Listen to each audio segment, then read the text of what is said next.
दोस्तों 6 गेंदों पर जीत के लिए बेंगलोर को दरकार थी 17 रनों की।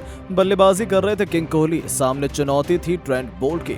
रोमांच अपने चरम पर था, लोग दांतों तले उंगलियां दबाए बैठे थे।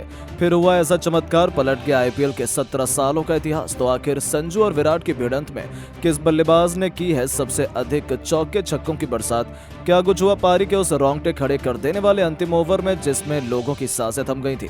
कौन दिला पाया अपनी टीम को ऐतिहासिक जीत? क्या किया कोहली? लिख पाए हैं नया इतिहास? इस महामुकाबले की पूरी हाईलाइट हम आपको दिखाएंगे, लेकिन उससे पहले आपको क्या लगता है कि विराट, धोनी और संजू में सबसे शानदार कप्तान कौन है? हमें नीचे कमेंट करके जरूर बताएं।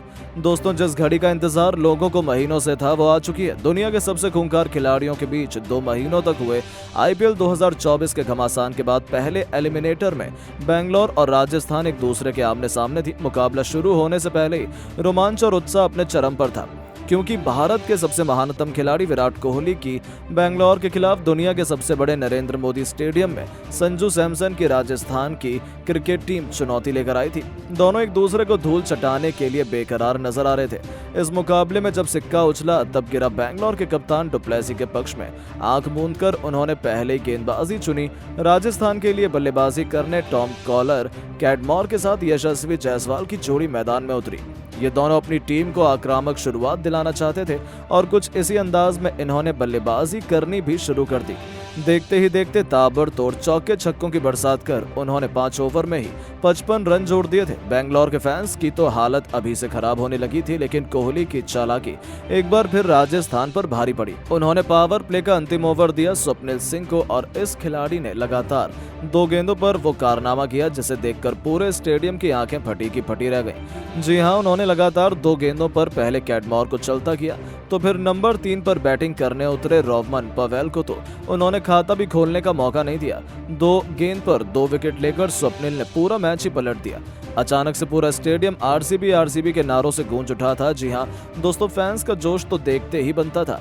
अब मैदान पर खुद कप्तान संजू सैमसन के साथ यशस्वी जायसवाल की जोड़ी मौजूद थी। इन दोनों खिलाड़ियों ने अपनी टीम को पटरी पर वापस लाना शुरू किया और उसके बाद बेंगलोर को कोई भी सफलता हासिल नहीं होने दी। आपको बता दें 16 ओवर में इन दोनों ने अपनी विस्फोटक बल्लेबाजी से अपनी टीम को 150 रनों के पार पहुंचा दिया था। जहां संजू 69 रन बनाकर खेल रहे थे तो यशस्वी भी 49 रन पर उनका बखूबी साथ निभा रहे थे। हालांकि अर्धशतक पूरा करने से पहले यशस्वी चलते बने, लेकिन संजू ने अंत तक हार नहीं मानी और हिटमायर के साथ मिल उन्होंने 20 ओवर में अपनी टीम को 213 रनों के विशाल स्कोर तक पहुंचा दिया। अंतिम कुछ ओवरों में तो संजू ने मैदान पर ऐसा गदर मचाया कि विराट तक के पसीने छूट गए।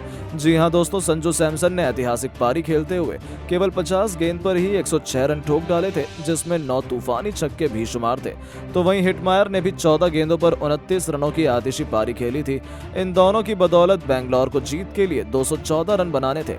उनके लिए किंग कोहली के साथ फाफ डुप्लेसी की खतरनाक जोड़ी पारी की शुरुआत करने के लिए आई। इतने बड़े लक्ष्य का पीछा करने के लिए ये दोनों अपनी टीम को एक सकारात्मक शुरुआत दिलाना चाहते थे, लेकिन संजू के मास्टर प्लान के आगे बेंगलोर की पारी ताश के पत्तों की तरह बिखरनी शुरू हो गई।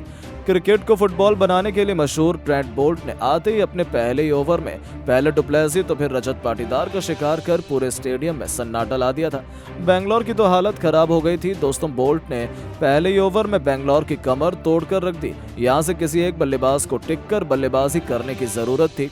फिर किंग कोहली ने टीम की जिम्मेदारी अपने कंधों पर उठाते हुए आतिशी बल्लेबाजी करना शुरू कर दी और ऑस्ट्रेलियाई सनसनी ग्लेन मैक्सवेल के साथ मिलकर उन्होंने अर्धशतकीय पार्टनरशिप कर बेंगलोर की पारी को पटरी पर वापस ला दिया। अचानक से यह मुकाबला पलटने लगा था।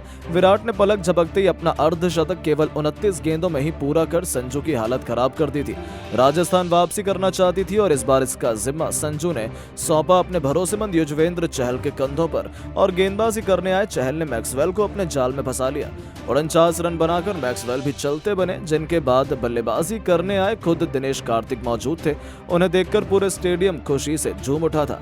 मुकाबले में रोमांच अपने चरम पर था। बेंगलोर को जीत के लिए अभी भी केवल 7 ओवरों में 80 रन चाहिए थे। राजस्थान की जीत यहां से आसान होनी चाहिए थी, लेकिन मैदान पर मौजूद थे विश्व के 2 सबसे खतरनाक बल्लेबाज, जहां से ये मुकाबला किसी भी तरफ जा सकता था। और दोस्तों ऐसा ही हमें देखने को मिला। कार्तिक ने आते ही अपने आक्रामक अंदाज में एक के बाद एक लगातार 2 छक्के और एक चौका जड़कर मुकाबले को बेंगलोर की तरफ झुका दिया। संजू की तो आंखें फटी की फटी रह गई थी, लेकिन पलक झपकते इन दोनों ने एक मजबूत पार्टनरशिप की। देखते ही देखते अचानक से बेंगलोर जीत के मुकाम पर पहुंचने लगी थी। मुकाबला अंतिम ओवर में चला गया, जहां पर 6 गेंदों पर बेंगलोर को जीत के लिए केवल 17 रन चाहिए थे। स्ट्राइक पर थे कार्तिक। एक बार फिर उनका मिनी हेलीकॉप्टर उड़ान भरने को तैयार था। विराट अपने शतक के करीब थे, वो 90 रन बना चुके थे। अंतिम ओवर लेकर आए बोल्ट की पहली 2 गेंद पर कार्तिक ने 2 चौके जड़ दिए। पहले उन्हें पॉइंट के क्षेत्र में फील्डर को छकाया, तो फिर मिड विकेट के ऊपर से आवेश से गेंद की रेस हुई, लेकिन अंत में गेंद बाउंड्री तक पहुंच गई और कार्तिक ने 2 गेंदों पर 2 खतरनाक चौके ठोक अंतिम ओवर की शुरुआत जबरदस्त। तीसरी गेंद पर उन्होंने 1 रन लेकर बेंगलोर की जीत को लगभग सुनिश्चित कर लिया था। और फिर कुछ ऐसा हुआ जिसे लोग कभी भी नहीं भूल पाएंगे। अंतिम 3 गेंद पर केवल 8 रन बेंगलोर को इतिहास रचने के लिए चाहिए थे।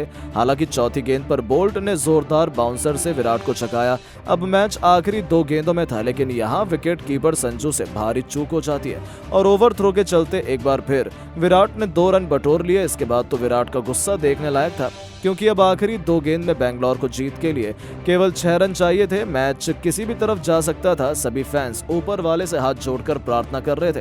किसी को समझ नहीं आ रहा था कि कौन सी टीम बाजी मारने वाली है, लेकिन ऐसे ही थोड़ी ना विराट को सबसे महान बल्लेबाज माना जाता है। ओवर की 5वीं गेंद पर उन्होंने मैदान को चीरते हुए एक करारा चौका लगाया और मैच को बराबरी पर ला खड़ा किया। तो जब अंतिम गेंद पर केवल 2 रन चाहिए थे, तब बोल्ट की यॉर्कर को अपने पिकअप शॉट से छक्के के लिए भेजकर एक रोमांचक मुकाबले में बेंगलोर को ऐतिहासिक जीत दिला दी थी।